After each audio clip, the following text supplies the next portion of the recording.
I have a confession to make. I think I'm gullible. And I didn't find that out until probably the early 90s. Now, I knew I was a sucker for a good story, but I didn't realize how easily fooled I could be until I found out about a little movie called The Monster Squad. You see, when Monster Squad came out, I didn't see it. I hadn't even heard of it. It came out in '87. A couple of months after it came out, I was having a film discussion with two of my friends.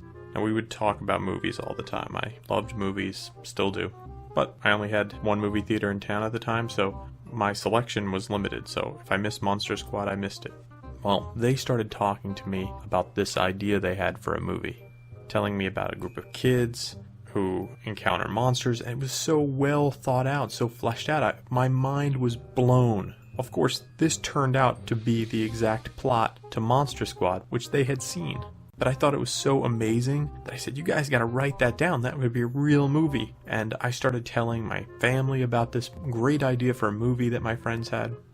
Years pass. Occasionally, this movie idea would show up again. And of course, they would embellish it with more details. Details from the actual movie. And I thought, wow, these guys really have a great idea for a story.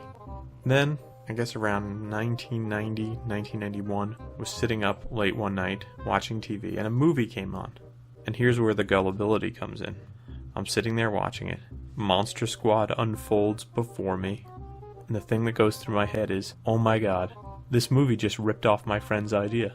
Now, it didn't stay in my head like that for very long. I'd imagine about 15 minutes in, because it was too close to what they were saying. But the next day, I saw my friends, and I looked at them and I said, hey, guys, I saw a little movie called Monster Squad last night. And as if I had just told the greatest punchline to the greatest joke they had ever heard, they fell on the floor laughing. And I am glad I got to see Monster Squad, and the movie in my head that they were telling me matched the movie, so they managed my expectations quite well.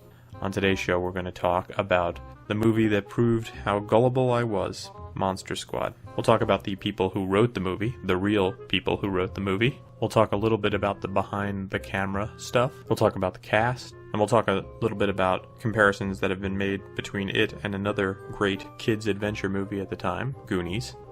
Its release on home video. We have a lot of info to cover, so without further ado, let's start the show.